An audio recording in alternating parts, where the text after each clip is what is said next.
벌써 36일이네요. 얼마 전에 숫자가 100이었던 것 같은데 30으로 이렇게 줄어들고 있습니다.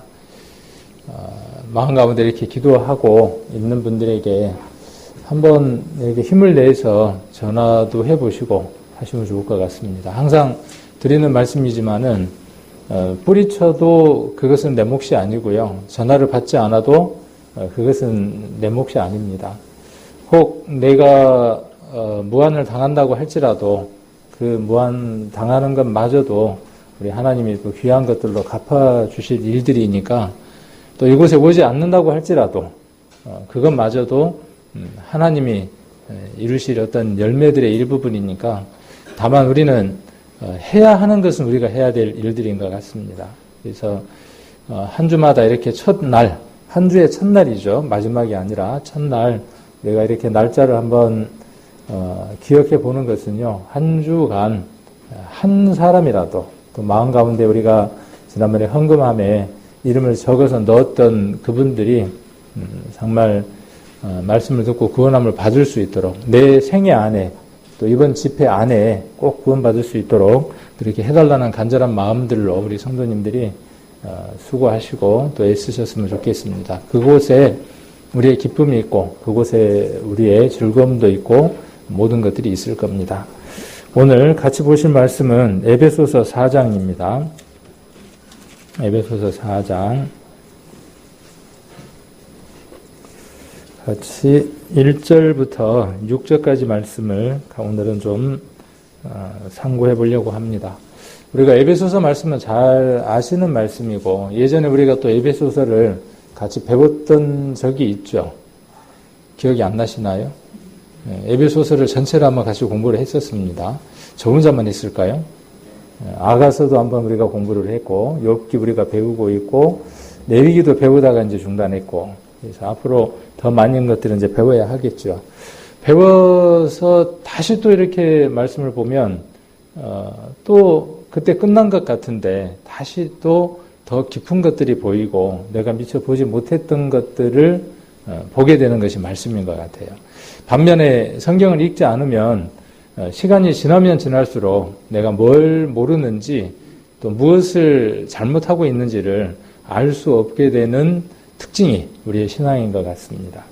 4장을 한번 보시면 1절에 그러므로 주 안에서 갇힌 내가 너희를 권하노니 너희가 부르심을 입은 부름에 합당하게 행하여 라고 말씀하고 계시죠.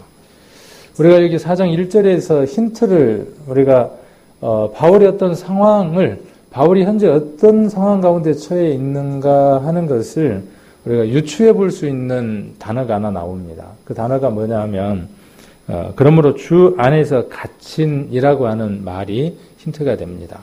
그래서 바울이 감옥 안에 있을 때, 옥중에 있을 때 에베소에 있는 성도들에게 에베소에 있는 성도들에게만 이 편지를 썼을까요? 4장 이렇게 잡아놓으시고 맨 앞에 1절로 한번 가보겠습니다. 1장 1절로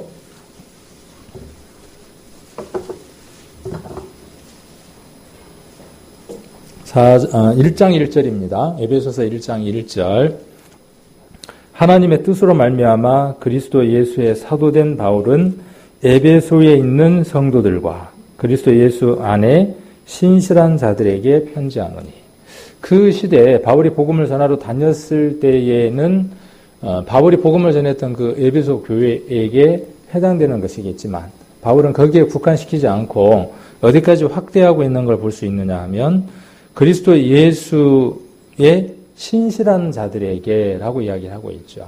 그래서 이 글들이 지금 우리들에게 들려 있고 우리도 이 신실한 자라고 하는 그 말씀 앞에 서 있는 거죠. 신실하다는 말의 뜻이 무엇이었죠? 신실하다. 하나님의 그 인격적인 면들, 성품들을 많이 표현하는 단어들이 많이 나오죠. 사랑의 하나님, 공의의 하나님, 질투의 하나님, 시기하시는 하나님, 심판하시는 하나님, 들으시는 하나님, 또 심령이 상해하시는 하나님, 이런 표현들이 굉장히 많죠. 여기에 우리가 신실하다고 하는 이 표현은 하나님을 표현할 때도 신실하신 하나님이다라는 표현이 있죠. 그래서 이 신실이라는 건 누구를 닮은 그 성품 가운데 하나냐면요. 하나님을 닮은 성품 가운데 하나입니다. 하나님은 신실하신 분이죠. 신실하다는 말의 뜻이 무엇이냐 하면은 변함이 없는 거예요. 어제나 오늘이나 변함이 없죠. 하나님은 어떤 분이죠? 우리 사람처럼 손바닥 뒤집는 것처럼 뒤집는 분이 아니라 어제나 오늘이나 모든 것이 동일하신 분이죠. 그래서 우리가 하나님의 은혜를 입었다, 하나님의 자녀가 됐다, 구원함을 받았다라는 말을 또 다르게 바울은 어떻게 표현했냐 하면 예수 그리스도 안에서 신실한 자다 이렇게 표현을 했습니다. 누구의 성품이 왔으니까요? 내 것이 아닌 하나님의 성품이 왔으니까.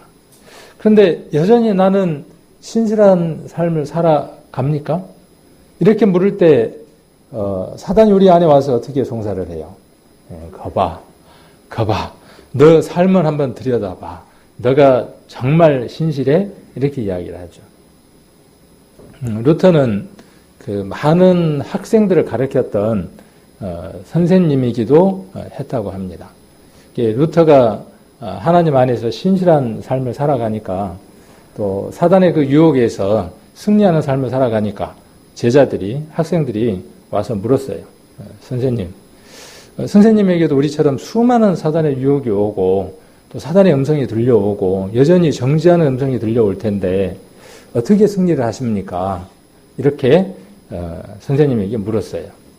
어떻게 답을 했을 것 같아요?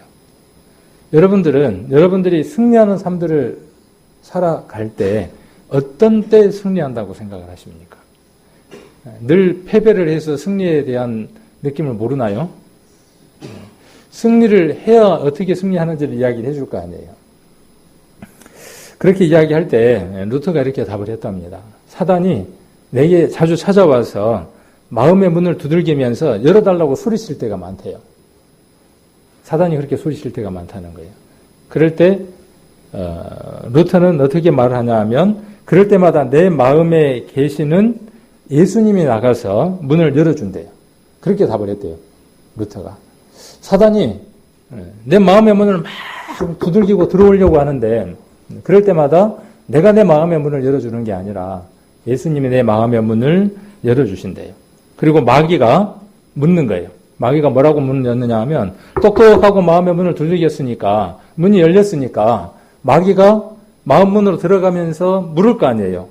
뭐라고 묻느냐 하면 이 집에 루터가 살고 있지요? 라고 이렇게 묻는다는 거예요. 우리도 우리들 삶들 가운데 그렇게 물을 때가 있죠. 사단이 들어와서 육신의 옛 자의 누군가를 찾습니다. 김종근이 있습니까? 하고 묻는 거예요. 자, 그럴 때 그렇게 물어오면 예수님이 답을 해주시는 거예요. 예수님 뭐라고 답을 하시느냐 하면 과거에는 루터가 살았지. 이 얘기가 너무나 재밌어서 또 의미 있는 얘기에서 이 서두의 말씀을 드리는 거예요. 과거에는 루터가 살았어. 사단에게 그렇게 말을 해준답니다. 자, 그런데 지금은 누가 살고 있다는 거예요?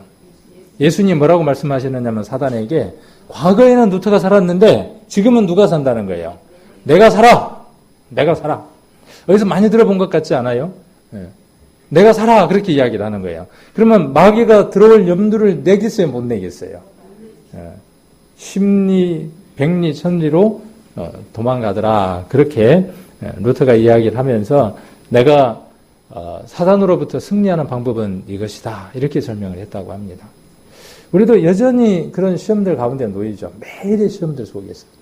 우리가 신실하거나 우리가 승리하는 삶을 살아갈 수 있는 비결은요. 옛 사람인 김종근, 옛 경험을 가졌던 어떤 누구누구가 아니라 신앙이라는 것은 뭐냐면요. 그것으로 살지 않겠다는 것이에요.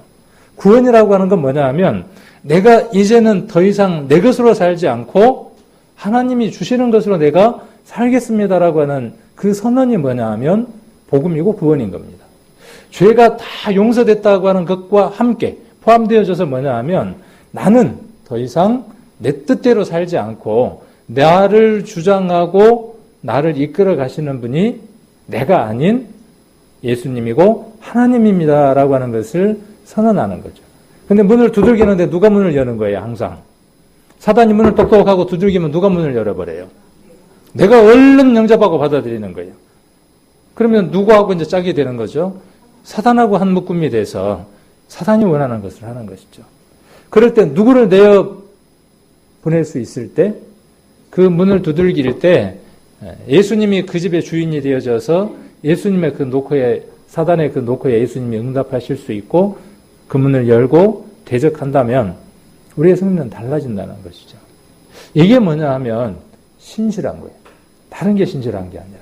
신실한 건 내가 어제 열심히 교회 나왔으니까 오늘도 열심히 교회 나오고, 내가 지금까지 성경 부지런히 봤으니까 오늘도 성경 부지런히 보고, 일부이기도 하죠. 일부이기도 합니다. 그러나 신실하다는 것은 어떤 것이냐 하면 시편에 보면 죄가 나를 이기었사오니라고 기록되어 있죠. 여러분들 죄를 이길 수 있는 방법이 있습니까?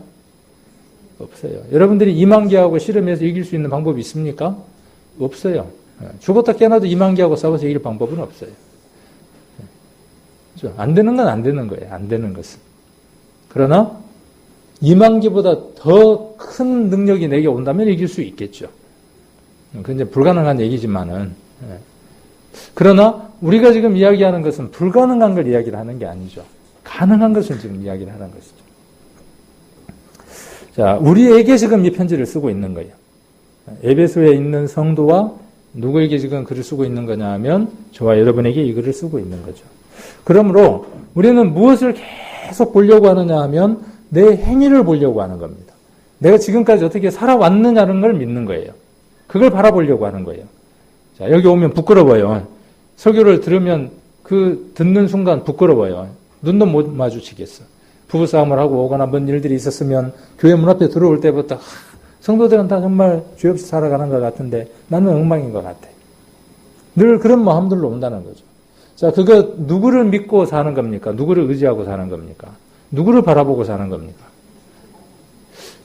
나는 죄를 이길 방법이 없다는 걸 선언하는 것이잖아요. 내가 죄를 이길 방법이 없는 거예요. 그 죄에 대해서 싸워서 이겼던 분이 그 죄를 다스릴 수 있는 거죠.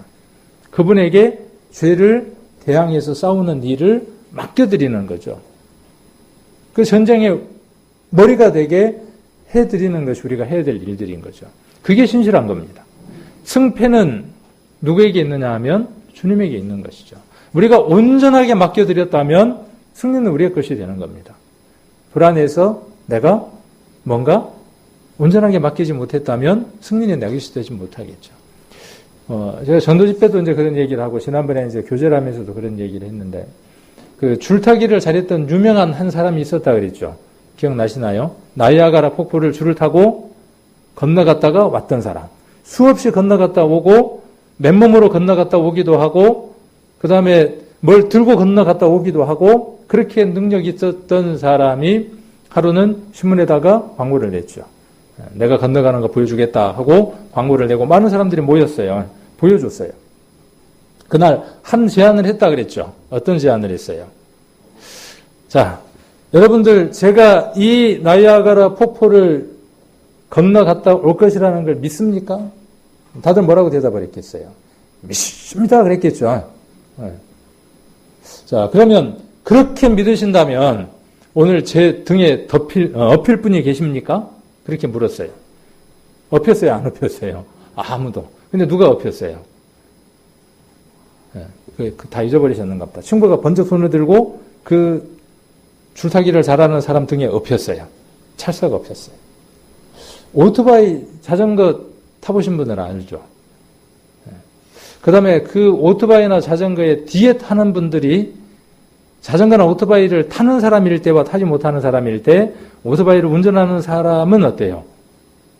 오토바이를 탈 줄 아는 사람하고 같이 오토바이를 타면은요, 오토바이가 옆으로 쫙 꺾어질 때, 바람이 샥 지나가면서 꺾어질 때 이쪽으로 몸을 움직이죠. 뒤에 탄 사람이.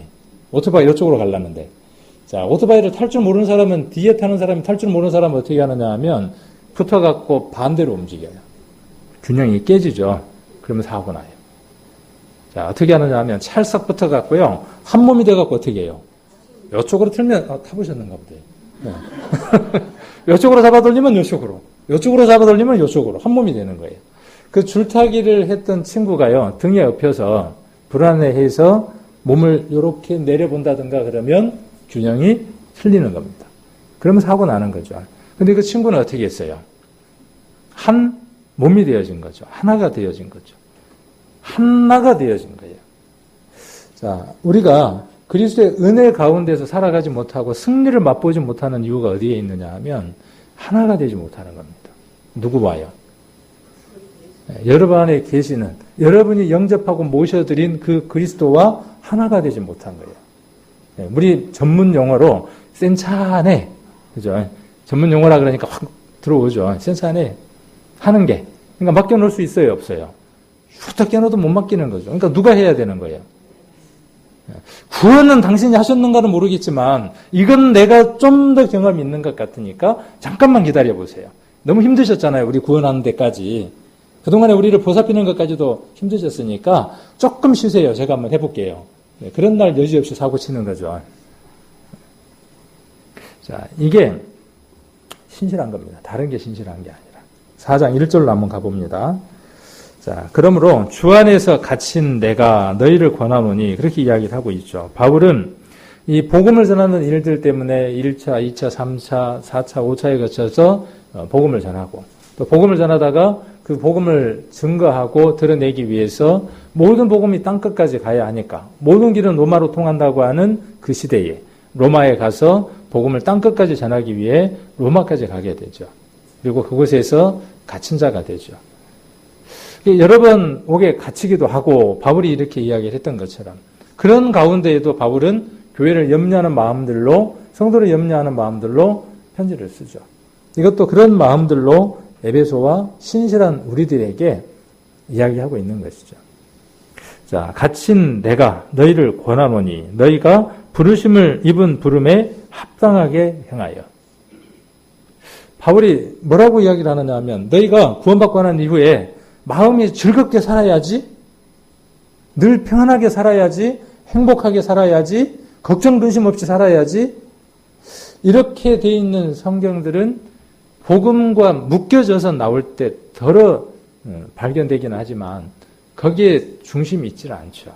항상 바울이 복음을 이야기할 때 복음 뒤에 무엇이 따라다니느냐 하면 앞으로 한번 눈을 조금 크게 뜨고 성경을 읽을 때 내가 잘 아는 성경, 늘 봐왔던 성경 앞 뒤를 한번 읽어보십시오. 그러면 눈을 뜨고 보면 무엇이 많이 보이느냐 하면 이런 구절들이 많이 보입니다. 여기 합당하게 어떻게 하래요? 여기 4장 1절에 합당하게 행하여 그랬어요. 행한다는 말은 무슨 뜻인가요? 양발 껴고 앉아서 리모컨을 들고 오른쪽으로 움직여 왼쪽으로 움직여 드론 조정하듯이 이렇게 조정하는 게 행하는 건가요? 행한다는 말은 뭐냐면 본인이 직접 움직이는 것이죠.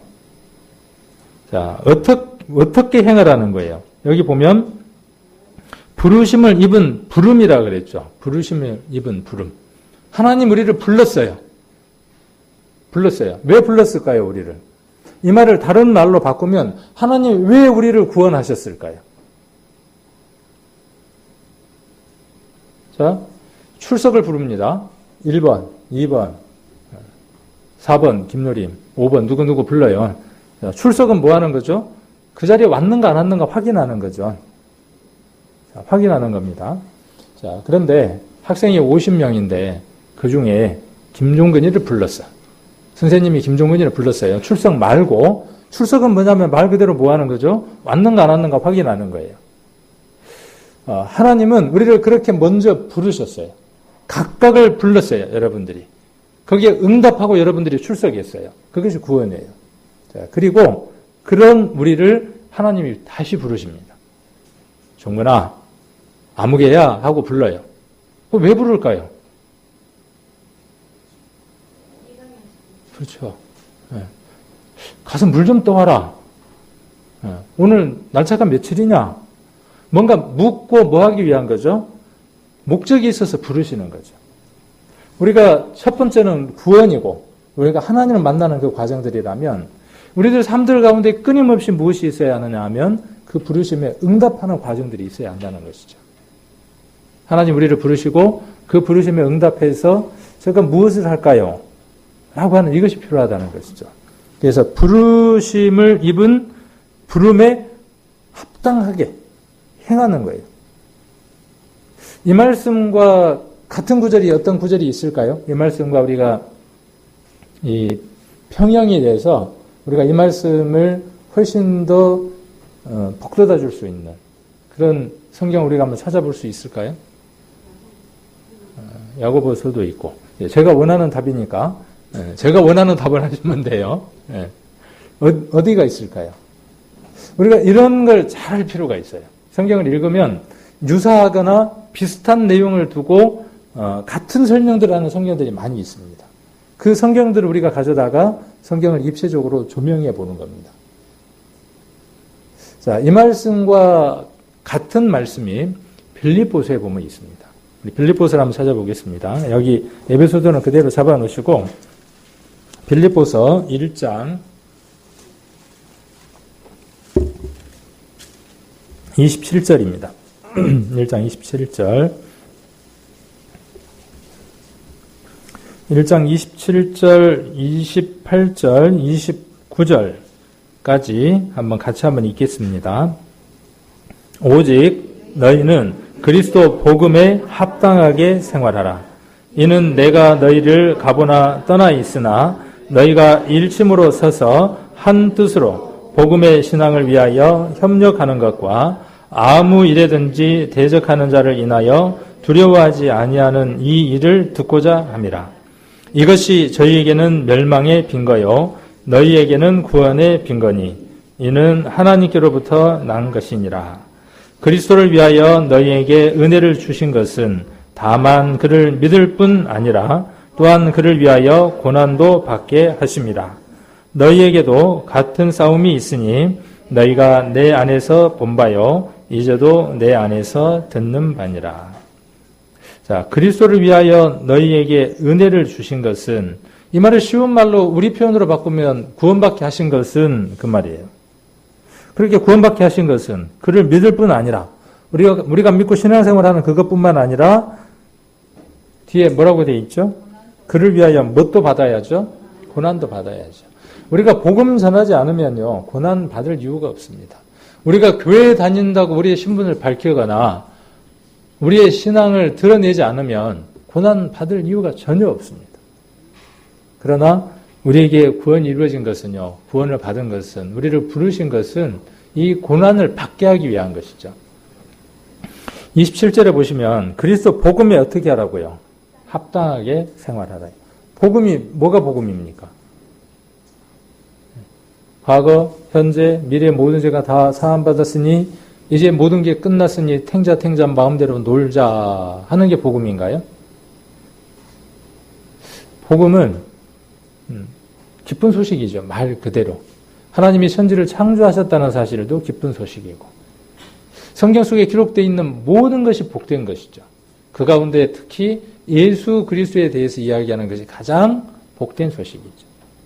그리고 그 복된 소식이 내게 복된 것이 되기 위해 우리가 회개하는 마음으로 회심하는 마음으로 그리스도에게 가서 그 그리스도가 내게 능력되어질 때 그 그리스도가 내게 영접되어지고 내가 그 그리스도를 주님으로 모시고 살아갈 때 이것이 가장 복스러운 삶인 것이죠.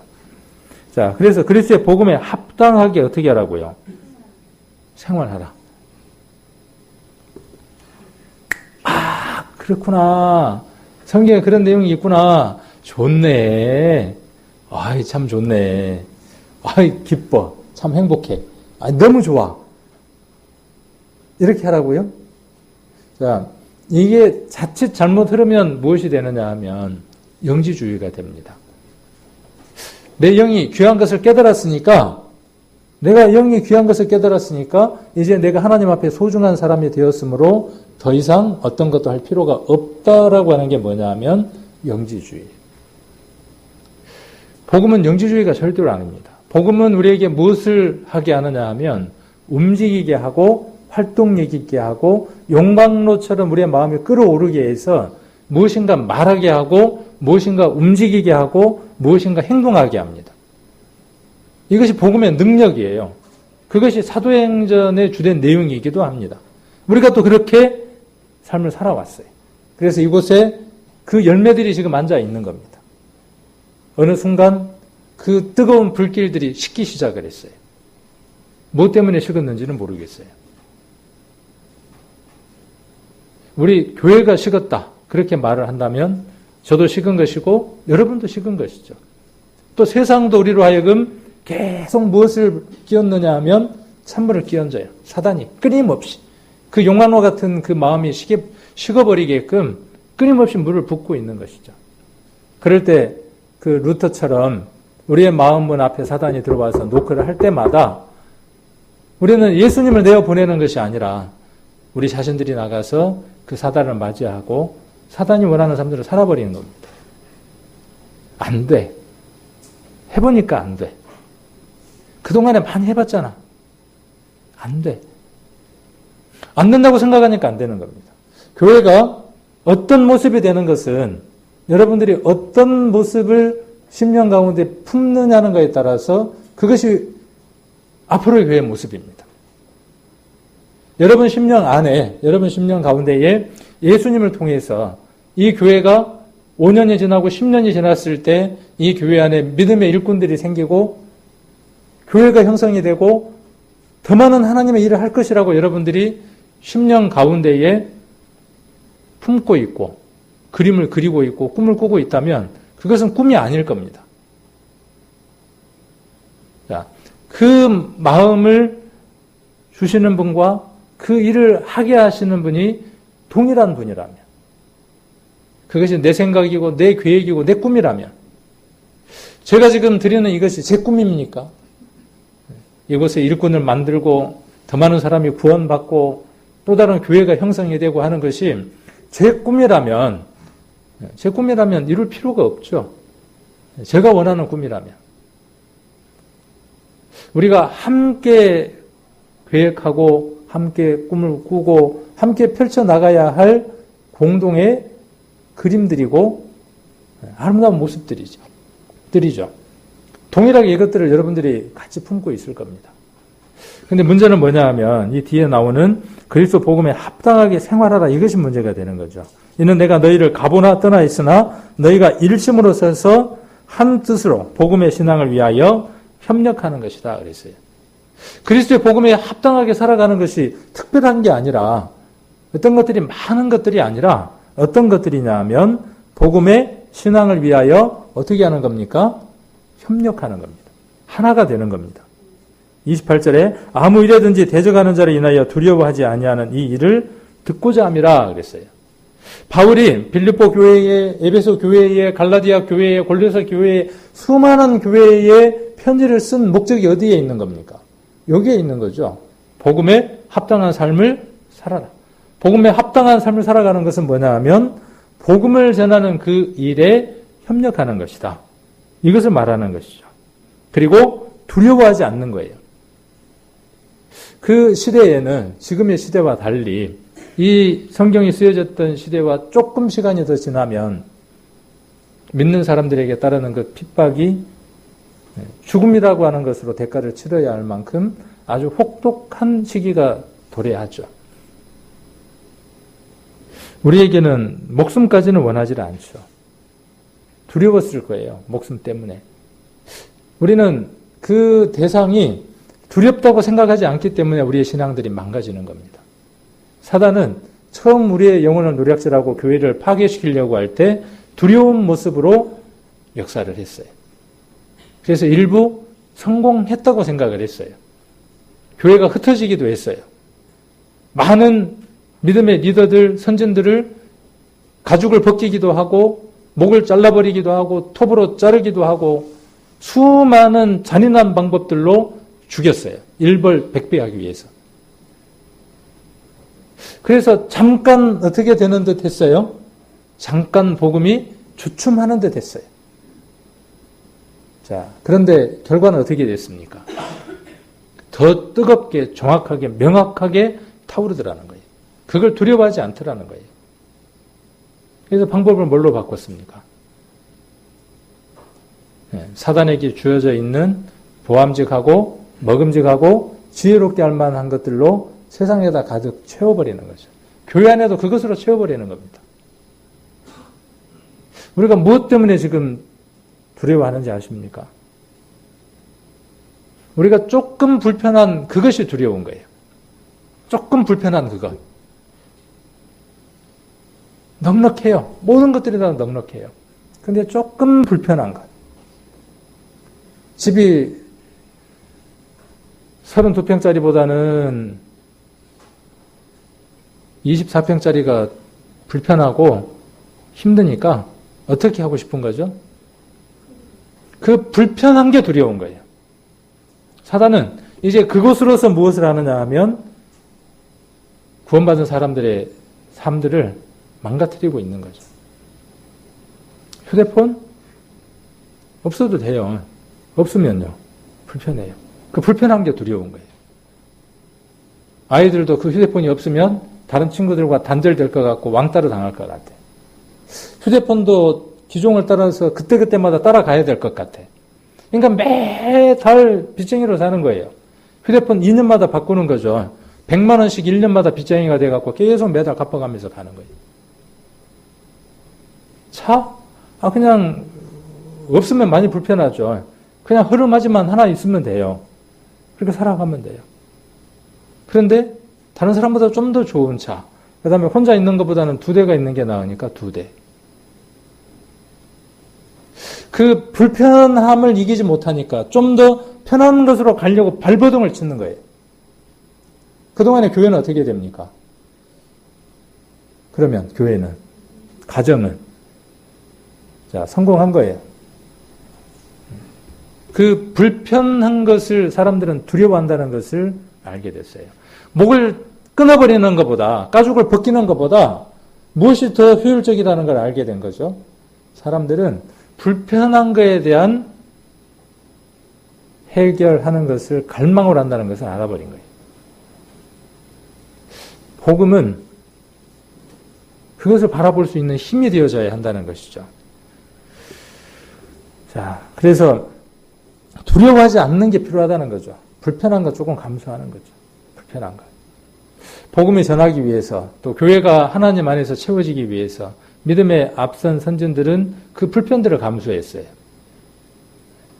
우리 교회가 이렇게 형성되기 위해서 앞선 믿음의 이 선배들이 자기 가정에 힘들고 어려운 것들을 마다하고 물질들을 이 교회에다가 내어놓았고, 그것 때문에 얼마간은 그들은 불편했을 거예요. 지금은 그러고 싶지 않아요. 교회 와서 무엇을 누리고 가고 싶으냐 하면 불편을 누리고 가고 싶지는 않아요. 교회에서 편한 것을 받고 가고 싶어요. 편한 것을. 세상적인 것을.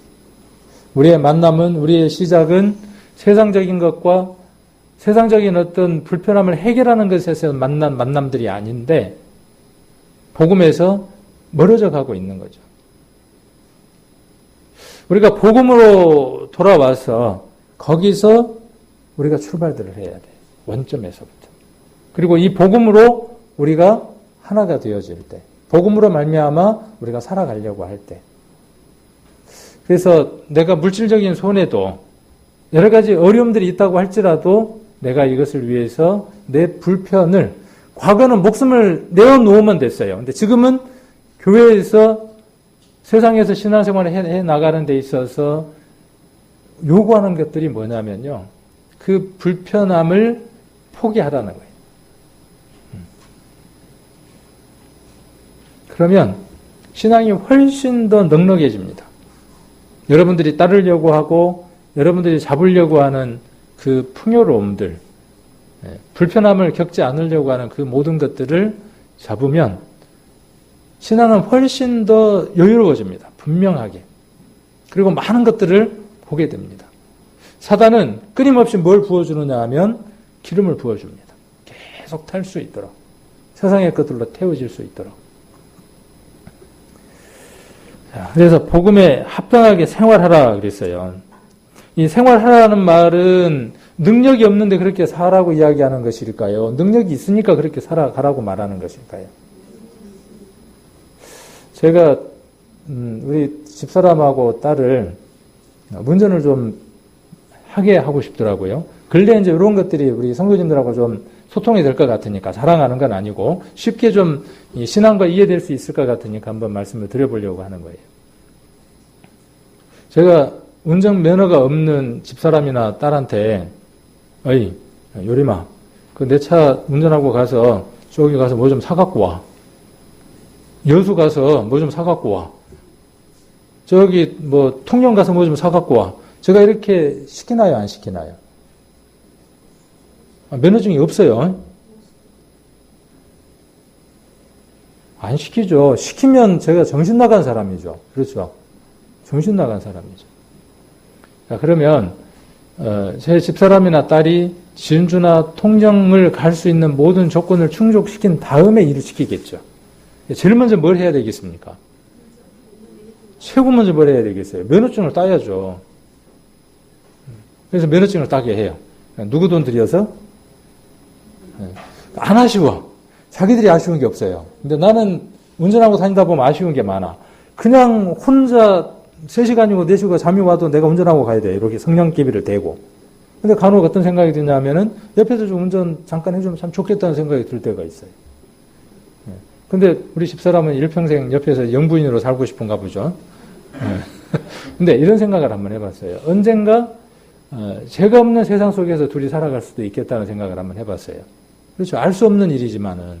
근데 그럴 때 만일 어떤 것들을 처음부터 시작해야 된다 그러면 참 힘들 것 같아요. 그래서 뭐 그런 수도 있고 아닐 수도 있지만은 있지만 그럴 필요가 있겠다 싶어서 이제 했죠. 그래서 면허를 따게 해요. 운전면허를 딱 딴 날 면허증 따끈따끈하게 나왔어요. 그 자리에서. 어이, 저기 진주 좀 갔다 오소. 그러겠어요? 데리고 또 나가요, 밖으로. 밖으로 데리고 나가서 어떻게 해요? 막 싸워가면서 그냥 소리를 높여가면서 뭐라고. 그게 아니라니까, 누렇게 하라니까 막 해가면서. 내가 몇 번을 설명을 해줘야 돼. 그걸 그렇게 못해.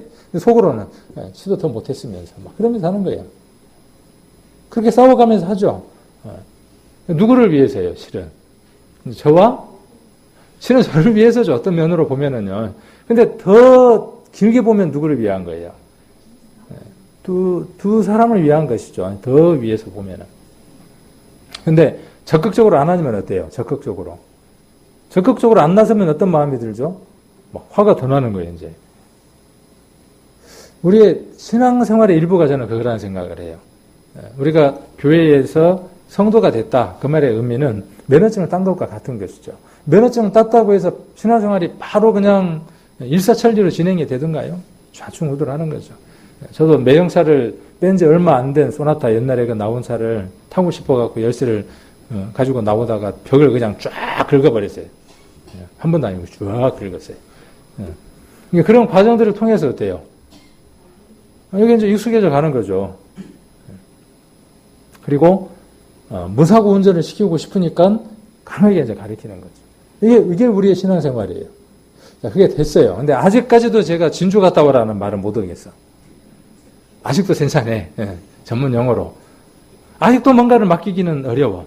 자, 그런데 제 생각에, 제 판단에 혼자 운전해도 되겠다 싶으면 어떻게 하겠어요? 어디 좀 갔다 오라 그러겠죠. 진주도 갔다. 내가 어디 갈라요? 그러면 뭐라 그러겠어? 갔다 오소 그럴 거 아니에요. 자, 여기 아까 에베소서 4장 1절도 마찬가지고 빌립보서 1장 27절도 마찬가지예요. 너희는 그리스도 복음에 합당하게 생활하라. 이 말은 무슨 말이냐면 면허증도 따게 해주고 누구 돈으로요? 하느님 돈으로 따게 해주고 그 다음 무엇도 한 상태에서 신앙의 훈련도 충분하게 되어진 상태에서 바울은 그들에게 지금 뭐라고 있는 거예요? 지금 어디 갔다 오라는 거예요. 다녀오라는 거예요. 자, 그런데 내가 나를 못 믿는 거예요. 불안한 거예요. 충분한 능력이 있다고 누가 보시는 거죠? 충분한 능력이 있다고 누가 보시는 거예요? 우리를 구원받게 하시고 우리를 양육하시는 그분은 우리에게 그만한 능력이 있고 혼자 버려두지 않을 테니까 함께 있을 테니까. 우리 멍에를 면다 할 때 그 멍에에 대한 얘기 우리가 한번 교재를 나눠봤었죠. 어렸을 때 그 어린 송아지에게 멍에를 어떤 식으로 해서 배운다 그랬어요. 멍에를 지우지 않고 멍에를 짊어지는 그 어미소 곁에 빈 걸로 해서 어떻게 하게 해서 따라다니게 하고, 그죠? 수없이 따라다니게 한 다음에 그 다음 멍에를 쥐어서 일을 시켰던 것처럼 우리도 그런 훈련들을 끊임없이 받았죠. 그리고 그것이 될 때 우리에게 무엇이라고 말씀하시느냐 하면 행하라고 말씀을 하시는 거죠. 에베소서로 다시 한번 가보겠습니다. 에베소서 4장으로 가서 그래서 합당하게 행하라는 거예요. 충분한 모든 능력을 다 받았으니까 행하라 그렇게 말씀하고 계시죠. 2절 모든 겸손과 온유로 하고 오래 참음으로 사랑 가운데서 서로 용납하고 그래서 겸손, 온유, 오래 참음, 사랑, 용납 다 이게 누구에게 해당되는 용어냐 하면 우리에게는 해당될 수 없는 용어들이에요. 우리에게는 사랑도 없고요. 우리에게는 용납도 없고 우리에게는 인내도 없고 우리에게는 겸손도 없어요. 이것은 누구에게 있는 것이냐 하면요. 그리스도에게만 있는 성품입니다. 그리스도에게 가야만 나올 수 있는 성품이에요. 그 복음과 우리가 하나가 될 때에만 나올 수 있는 성품들입니다. 3절에 평안에 매는 줄로 성령의 하나 되게 하신 것을 힘써 지키라. 이렇게 말씀하고 계십니다. 평안에 매는 줄이 뭘까요? 평안에 매는 줄. 뭘로 우리를 하나 되게 했을까요? 저와 여러분은 하나입니까? 그리고 여러분들은 주님과 하나인 게 맞습니까? 그럼 무엇으로 하나가 됐습니까? 앞으로 우리가 무엇으로 하나가 돼서 살아갈 겁니까? 그리고 주님과 하나가 되어졌는데 그 주님과 하나 되어진 삶을 무엇으로 앞으로 유지하고 살아가실랍니까? 자, 평안에 매는 줄로 그랬어요.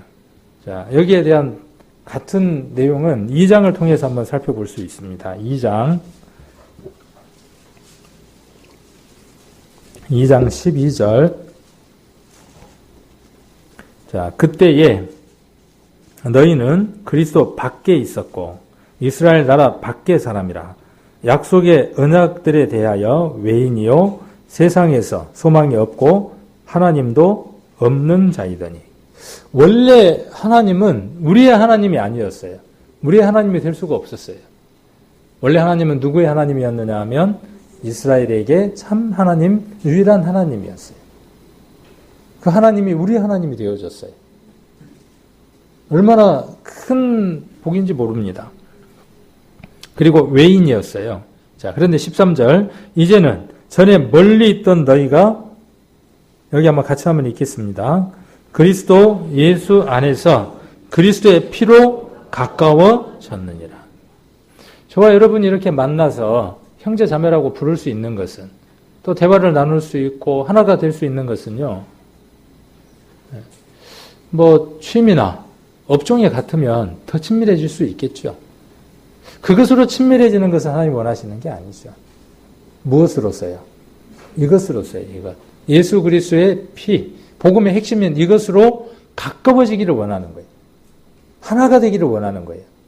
그것으로 우리를 묶으셨어요. 하나로 이렇게 묶으셨습니다. 자, 그래서 쭉 뒤로 넘어가서 보면 18절 한번 보시면 그러므로 이제부터 너희가 외인도 아니요 바깥 사람이 아닌 거죠. 선도 아니요 오직 성도들과 동일한 시민이요 하나님의 권속이라.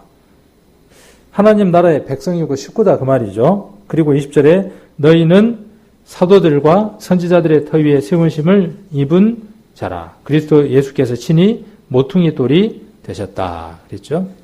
또 빌립보서에서는 그래서 우리를 시민권이 어디에 있는 사람이라고 이야기했냐 하면 시민권이 하늘에 있다라고 이렇게 말씀하고 계시죠. 자, 그 사람들이 누구냐 하면 저와 여러분입니다. 그래서 우리는 무엇의 줄로 묶인 자들이냐 하면 예수 그리스도의 보혈로 말미암아 한 줄에 묶인 사람들이죠. 세상의 모든 어떤 줄이든 끊어집니다. 안 끊어지는 줄은 없습니다. 어떤 밧줄이라도 끊을 수 있습니다. 사람이 묶은 것은 무엇으로 묶었든 사람이 무엇으로 묶었든 그 사람이 묶은 것은 언젠가 풀려질 수밖에 없고 끊어질 수밖에 없는 줄입니다. 끊이기도 합니다. 그런데 우리가 묶여진 이것은 세상에 있는 끈이 아닌 다른 끈으로 묶여졌어요. 그런데 우리는 그 끈을 풀어버리려고 하는 겁니다. 우리가 그것을 스스로 풀어버리려고 하는 거예요. 이거에 대한 그 생각들 해보면서 이 생각을 한번 해봤어요. 예수님이 왜 십자가에서 묶이셨을까? 나무에 달린 자마다 저주다, 저주받은 자다. 신명기에 이렇게 기록했죠. 나무에다가 달려면 어떻게 해야 나무에다 달 수 있어요? 나무와 하나가 되지 않으면 묶일 수가 없죠. 그러니까 나무와 하나가 되기 위해서 어떻게 해야 되느냐 하면 밧줄로 두 손 꽁꽁 묶어야죠. 유행가 가사 같죠. 유행가 가사에 그런 게 있더만. 묶어야죠. 꽁꽁 묶어야죠. 예수님은 그 십자가에 자기의 손과 발이 묶여야 할 이유가 없는 분입니다. 그리고 거기에 못이 박혀야 할 아무런 이유가 없는 분이죠. 그분이 십자가에서 끈에 묶이고 못에 박혀서 십자가와 하나가 되어주신 것은요, 우리에게 무엇을 보여주시는 건지 압니까? 우리가 성막에서 양이나 염소를 잡을 때, 1년에 한 번 대속죄일 날 양을 잡거나 염소를 잡을 때 두 마리의 양이나 염소를 취하죠. 하나는 성막 안으로 데려가서 안수하고 이스라엘 민족의 1년 동안에 지었던 죄를 해결하기 위한 제물 하나는 또 어떤 것이 있었나 하면 이스라엘 사람들이 바라볼 수 있도록 한 사람에게 끌려서 무인 광야까지 끌려가는 한 제물 하나. 이렇게 두 개의 제물이 있었던 것을 우리 성도님들이 잘 아실 겁니다. 하나는 들려지기 위한 거죠. 양을 잡거나 양이 죽어가는 과정이나 모든 것들이 바늘 하나 떨어질 정도로 조용한 상태에서 어떻게 합니까? 듣습니다. 이스라엘 12지파가 1년에 한 번씩 전부 다 부복하고 엎드려서 그 소리를 조용히 듣는 겁니다. 그리고 대제사장이 모든 것들을 마치고 나와서 온전한 대제사장의 옷을 입고 방울 소리가 날 때까지 기다리는 거죠. 그래서 그 방울 소리가 들려오면 이스라엘 사람들은 하나님께서 모든 죄에 대한 죄를 속하시고 온전하게 제물을 받으셨다고 하는 그 소식을 방울 소리를 통해서 들었습니다. 이것이 복음이라고 우리가 집회 때 끊임없이 들었죠. 복음은 듣는 겁니다. 들으셨죠? 자, 근데 복음은 또 하나가 더 있습니다. 보는 겁니다. 여러분의 눈으로 복음을 보는 겁니다. 예수님의 십자가가 왜 필요했을까요? 골고다 언덕 위에 왜 십자가가 서 있어야만 했을까요? 그곳에 보여지기 위한 것이죠. 아사셀 염소가 대제사장에 의해서 죄가 전가된 상태로 한 사람에 의해서 끌려갈 때, 그 끌려가는 양을 이스라엘 사람들은 쳐다보는 겁니다. 예수님의 그 십자가에는 두 가지 제물의 모습이 함께 있는 겁니다. 다 이루었다고 하는 그 기쁜 방울 소리와 십자가를 지고 거기에 묶여 있는 이스라엘 사람들은 제물이 한 발 한 발 떠날 때마다 거기에 묶여 있는 자신들의 죄를 바라보는 겁니다. 이게 복음이죠, 이게. 그리고 그 제물이 사라질 때 자신의 죄가 사라졌음을 믿는 거죠. 마음 가운데 받아들이는 거죠. 그리고 그들은 어떠한 삶을 살아가느냐 하면 1년 동안 그 복음에, 그 기쁜 소식과 자기가 본 것에 걸맞는 삶을 사는 겁니다. 1년 동안. 그 기준들이 무엇이었느냐 하면 율법이라고 하는 그 기준들을 두고 살아갔습니다. 우리도 여기 이것을 오늘 제안받고 있는 거죠. 복음에 합당하게, 부르심에 합당하게 살아가라고 지금 말하고 있는 것이죠. 그래서 평안의 매는 줄이라고 하는 것은 예수 그리스도의 그 보혈이 우리를 누구와 묶게 했냐면 그리스도와 묶었어요. 그 십자가에 모든 세상 사람의 죄가 그곳에 내려져 있는 거죠. 그 나무에 저주가, 누구의 저주가 있는 겁니까? 우리의 모든 저주가 예수님이 묶였던 그 나무의 모든 저주가 있는 겁니다. 그 저주와 누가 하나가 됐어요? 예수님과 하나가 됐어요. 그 저주 속에 나의 저주가 있고 그 저주가 곧 누구냐면 나예요. 나와 그리스도가 그때 한 밧줄에 묶였어요. 보라예요. 보라. 들으라 보라예요. 듣고 보는 겁니다. 보셨습니까? 그리고 눈에 선명합니까? 그리고 귀에 쟁쟁하게 들립니까? 그리고 그것에 합당하게 살아가라는 말씀을 우리에게 하고 계시는 거죠. 자, 그 다음 뭐라고 말씀하시느냐 하면 그래서 성령이 하나 되게 하신 것을 힘써 지키라는 거예요. 4절에 몸이 하나, 그 다음에 성령이 하나, 이와 같이 너희가 부르심에 한 소망 안에서 부르심을 입었느니라. 왜 너희를 불렀는 줄 아느냐 그 말이에요. 왜 불렀냐? 무엇이 같기 때문에 그 부르심에 우리가 응답할 수 있었냐 하면 소망이 같기 때문에 부르심에 응답했어요. 자, 출석 불렀다 그랬죠? 그게 구원이라 그랬어요. 그런데 우리를 불렀어요. 각 사람을 다시 불렀어요. 여러분 한 분 한 분들을 불러서 이 교회 안으로 오게 하셨어요. 한 소망 가운데에서 오게 하셨습니다. 그리고 한 몸이 되게 하셨어요. 성령이 하나인 것은 우리가 너무나 잘 아니까. 여러분들이 믿고 여러분들을 구원받게 했던 그 성령과 제가 믿고 구원받게 했던 그 성령이 동일한 성령이죠. 그러니까 성령이 하나인 것이죠. 자, 이 몸이 하나라 그랬어요. 몸이. 어떤 몸이 하나일까요? 우리를 위해서 십자가에 못 박혀 돌아가 주신 그 몸이 하나예요. 나를 위해서 십자가에 못 박히신 그리스도의 몸이, 제가 믿고 있는 그리스도의 몸이 여러분들이 보고 있는 그 예수님과 동일한 분이에요. 자, 그런 의미도 우리가 될 수 있고, 여기서 우리 하나 더 에베소서에서 이야기해 볼 수 있는 것은 뭐냐면요. 몸이 하나라는 말은 우리 성도 각각이 그 그리스도로 말미암아 한 지체가 되어진 거죠. 몸의 일부분이 되어진 거예요. 그래서 하나가 되어져야 하는 것이죠. 각각의 지체로 부름을 받았으니까 그 지체가 하나가 되어져서 일을 할 수 있는 몸이 돼야죠. 자, 몸이 다 붙었는데 뭐가 없냐면 입이 없어. 입이 없으면 뭘 못하죠? 먹지도 못하고 말을 못하잖아요. 자, 이게 지금 에베소서에서 말하고자 하는 교회의 원리죠. 그러나 그 몸이 하나에서 나왔다는 거죠. 내가 그 몸 가운데의 일부분이라는 거예요. 이 얘기를 우리가 그냥 직접적으로 1차원적으로 교회 안에다 그대로 한번 적용을 해봅시다. 주일날 우리 성도님들이 이곳에 없으면, 이곳에 와 계시지 않으면 몸의 일부가 어디 다른 데 나가 있는 겁니다. 그냥 1차원적으로 한번 이야기를 해본다 그러면. 저와 여러분이 있어야 할 이곳이 어디냐 하면, 있어야 할 그 몸의 장소가 어디냐 하면 이곳이에요. 물론 이것을 보이지 않게 영적으로 우리가 비유한다면은 우리는 그리스도에게서 끊어질 수 없어요. 늘 붙어 있는 거예요. 우리가 늘 놓치는 게 뭐냐면요. 무엇을 놓치느냐 하면 복음 안에 들리는 것과 보이는 게 같이 있었습니다. 그렇죠? 하나님은 보이는 것을 창조하셨어요. 그런데 그 보이는 것은 무엇으로 말미암아 존재하도록 만들어 두셨습니까? 보이지 않는 것을 말미암아 보이는 것들이 움직이게 만들어 뒀어요. 그러니까 보이지 않는 게 굉장히 중요하죠. 그러니까 보이는 건 별 쓸모가 없죠. 자, 이런 사고방식을 갖고 있으면 신앙이 퇴보하는 겁니다. 보이는 것이 소중하고 담겨진 것이 귀중하면 그 담겨진 것을 담고 있는 그릇도 어떻게 해야죠? 소중해야죠. 아름다워야죠.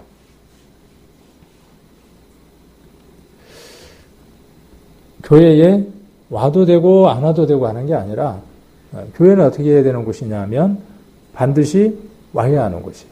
왜요? 보이지 않는 그 교회가 우리들 심령 가운데에서 무엇이라고 말하느냐 하면 부르심을 입은 그 부르심의 그 음성이 우리에게 무엇이라고 말씀하시느냐 하면 교회로 가라고 말하거든요. 말씀하시거든요. 면허증을 땄고 훈련을 받은 그 우리의 삶이 우리에게 무엇이라고 말하느냐 하면 가라고 명령을 하거든요. 그런데 우리는 무엇이 우선이냐 하면 내 일과 내 삶과 내 경험이 우선인 거죠. 피치 못하는 일이 있어요. 우리가 뭐 교대 근무를 한다든지 일이 그렇게 생기면 어쩔 수 없는 것이죠. 어쩔 수 없죠. 이 몸이 하나여야 된다는 이것 속에요. 우리가 반드시 있어야 할 장소에 있어야 한다는 이것 하나를 오늘 꼭 기억하셨으면 좋겠어요. 복음에 합당하게 살아가는 그 삶 가운데에 가장 첫 번째가 뭐냐 하면 모이는 날 함께 모이는 겁니다. 이스라엘에는요, 모일 때마다 무엇을 불렀느냐 하면 나팔을 불었어요. 나팔을 불면 그 나팔 소리가 무엇이 되어지느냐 하면 모이라는 기호가 되어져서 그 모임에 함께 모이는 겁니다. 그날 참석하지 않으면 일원이 아닌 거죠. 우리는 하나님의 부르심을 입은 사람들입니다. 나팔 소리에 부름을 입어서 이곳에 함께 와 있는 사람들입니다. 우리가 수요일과 주일과 또 어떤 일들을 통해서 우리가 만나는 그 모든 것들은요, 하나님 우리를 나팔을 불러서 모이게 하는 날입니다. 여러분 10년 가운데 어떻게 마음들이 바뀌셔야 되느냐 하면 내가 좀 불편하고 내가 조금 덜 돈을 벌더라도 그러면 이것을 조금 방향을 한번 돌려보면 내가 조금 불편하고 내게 조금 불이익이 있을 때 그것은 누구를 기쁘게 해드리는 것이라는 것을 우리는 금방 알 수 있게 되느냐 하면 하나님을 기쁘게 해드리는 일과 같습니다.